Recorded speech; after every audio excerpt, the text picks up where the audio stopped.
திருச்சிற்றம்பலம் போர்த்தாயங்கோரானையின் தீரொளி தோள் புறங்காடரங்கா நடம் ஆடவல்லார் ஆழ்த்தாழகந்தனை மாழ்வரை கீழ் அடர்விட்டு அருள் செய்த அது கருதாவேடும் புரண்டும் விழுந்தும் எழுந்தான் என் வேதனையான விலக்கீடா ஆடார் புனல் அதிகை கெடித வீரட்டான துறை அம்மானே.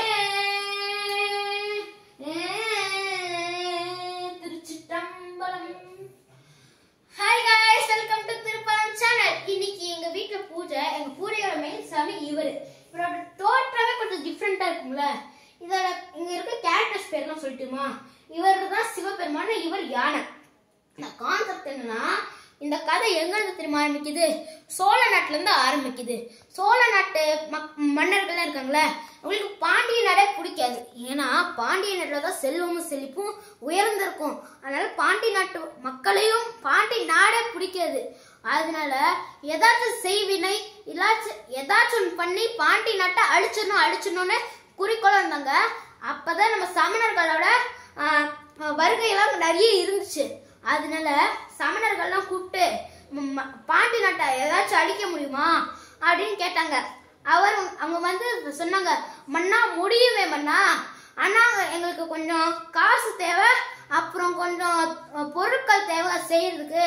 என்ன பொருட்கள்னு கேட்டோன்னே எங்களுக்கு வந்து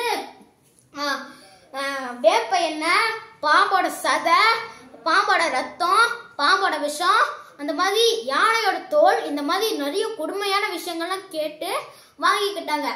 இதெல்லாம் ஒரு வேப்ப மரத்துக்கு அடியில வந்து எங்களுக்கு ஒரு யாகசாலை கட்டி கொடுங்க, கொஞ்சம் காசு கொடுங்க, இது போதும், நாங்கள் அந்த பாண்டி நாட்டை அழிச்சு முடிச்சிருவோம் அப்படின்னு சொன்னோன்னே அவங்க வந்து சரின்னு கெட்டியும் கொடுத்துட்டாங்க, எல்லா பொருட்களும் வாங்கி கொடுத்துட்டாங்க, காசும் கொடுத்துட்டாங்க. ஆரம்பிக்கலாமா மன்னா? அவங்க ஆரம்பிச்சுட்டாங்க. அப்புறம் வந்து அவங்க யாகத்துல வந்தோடனே இந்த ஆகதிக்குள்ள இருந்து ஒரு பெரிய மதம் பிடிச்ச யானை, உடம்பு ஃபுல்லா விஷம். அது அப்படியே எந்திரிச்சு வந்து மன்னர் கிட்ட போய் கேக்குது, என்ன பண்ணணும் மன்னா அப்படின்னு கேட்டோன்னே, நீ பாண்டி நாட்டை அழிச்சிடணும் அப்படின்னு சொல்றாங்க. ஆனா நம்மளுக்கு தான் தெரியும் பாண்டி நாட்டை அழிக்கவே முடியாது. ஏன்னா அவர் அந்த பாண்டி நாட்டுக்குள்ளதான் ஆளவாயா இருக்காரு, அதனால அழிக்கவே முடியாது. ஆனா அது தெரியும் சோழ நாட்டு மக்கள் வந்து, சோழ நாட்டு மன்னர்கள் வந்து இந்த யானை அனுப்பி வச்சுன்னு, அந்த யானை இன்னும் கிளம்பவே இல்லை. அதுக்குள்ள பாண்டி நாட்டு மன்னர்களுக்கு தெரிஞ்சே போது இந்த விஷயம். நம்ம சோழ நாட்டு மன்னர்கள் வந்து நம்ம மேல ஒரு மதம் பிடிச்ச விஷமாய் யானை அனுப்பிட்டாங்கன்னு. அது ஓடி போய் சொக்கநதர் காலடியில போய் விழுந்துட்டாரு. ஏன்னா அவர் என்ன நினைச்சாருன்னா, இந்த யானை நம்ம எவ்வளவுதான் பண்ணாலும் தடுக்கவே முடியாது, ஏன்னா அது விஷம் வாய்ந்த யானைல, அதனால தடுக்கவே முடியாது, ஆளவாயால மட்டும்தான் முடியும் அப்படின்னு ஓடி போய் சொக்கநாதர் காலடியில போய் உட்கார்ந்துட்டாரு. உட்கார்ந்து அழுது புலம்பி கேட்கிறாரு, சொக்கநாதா, இதுக்கு முன்னாடி ஆல்ரெடி 2 பிரச்சனை வந்துச்சு, நீங்க தீர்த்து வச்சுங்க, அதே மாதிரி இதையும் தீர்த்து வச்சிருங்க அப்படின்னு கேட்டோன்னே, அந்த 2 பிரச்சனை என்னதுன்னு பார்த்துட்டு வந்துருமா? இதுக்கு ஒரு 2 பிரச்சனைக்கு பிரச்சனை என்னதுன்னா, ஒரு யானை இதே மாதிரி கிளம்பி வந்துச்சா, சொக்கநாதர் வந்து ஒரே அடி அடிச்சா அதோட தோலை அப்படியே போத்துக்கிட்டாரு போர்வையா. அதுக்கும் முன்னாடி என்ன சொன்னா, ஒரு புலி அப்படியே உருமிட்டு வெளியே வந்துச்சா, இதே மாதிரி விஷம் வாய்ந்த புலி, அதை ஓங்கி அடிச்சு அதோட தோலை இடுப்புல கட்டிக்கிட்டாரு. அந்த மாதிரி இந்த மாதிரி பிரச்சனை வந்தோடனே காப்பாத்திட்டாரா. இதே மாதிரி இப்பயும் ஒரு பிரச்சனை இருக்கு, நீங்க தான் சாமி காப்பாத்தணும் அப்படின்னு காலடியில விழுந்துட்டாரா. அப்புறம் ஒரு அசரடி கேட்டுச்சு, அஞ்சாதி மகனே நாம் இருக்கும் துணை அப்படின்னு சொன்னேன். அதுக்கோட மீனிங், அதோட பொருள் என்னன்னா, பயப்படாத மன்னா, நான் இருக்கேன் துணைக்கு, ஓகேவா இப்படின்னு சொக்கநாதர் கேட்டோன்னே அவர் கேட்கிறாரு, உங்களுக்கு என்ன சாமி வேணும் அப்படின்னு கேட்டோன்னே அவர் சொல்றாரு, எனக்கு ஊருக்கு இடையில ஒரு பெரிய கல் மண்டபமும் ஒரு பெரிய தூணும் வேணும் அப்படின்னு சொன்னோன்னே, சரி சாமி அப்படின்னு சொன்னோன்னே இந்த அசுரடி நின்றுச்சு. அவர் ஓடி போய் சென்ற வேலையும் ஒரு கல் மண்டபமும் ஒரு தூணும் கெட்டுறதுதான். இந்த தூணை கெட்டி முடிச்சோன்னே ஒருத்தர் தாங்க வைகையார் பக்கத்துலதான் அது கட்டினாங்க. வைகையாருக்குள்ள இருந்து ஒருத்தர் வர்றாரு, பெரிய கட்டு மஸ்தா இருக்காரு, கருப்பு திருமேனி. அவர் எப்படின்னா சொக்கநாதர் தானே, சொக்கநாதர் எப்பவும் நம்ம நீல கலர் தான் நினைச்சிட்டு இருப்போம். ஆனா அவர் நீல கலர்ல செவந்த மேனி. இந்த ரெட் வச்சுக்கோங்களேன். அந்த மாதிரி செவந்த மேனி அவர் அப்படியே கருத்த மேனியா வராரு. ஏன்னா அப்பதான் வேடர் மாதிரி இருக்கும். வேடர் கையில தானே அம்பு வில்லு இருக்கும். வேடர் மாதிரி வர்றாரு. தலையில ஒரு கோழி இறக்க வச்சுட்டு வர்றாரு. அப்பதான் வேடர் மாதிரி இருக்கும். வந்தானே பாண்டி நாட்டு மன்னர் புரிஞ்சுக்கிட்டாரு, இவர்தான் சொக்கநாதர்னு. சாமி நீங்க சொன்ன கல் மண்டபமும் தூண் இருக்குன்னு சொன்னானே, அவர் அந்த தூண் மேல ஏறி பாக்குறாரா, இந்த யானை அங்கிருந்து வருது.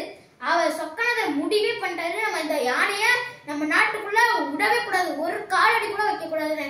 ஏன்னா ஃபுல்லா விஷம் இருந்ததுல. ஆகுது என்ன போட்டாங்க, பாம்போட விஷம், யானைத்தோல், வேப்ப மரம் எண்ணெய் நிறைய இது போட்டாங்களா.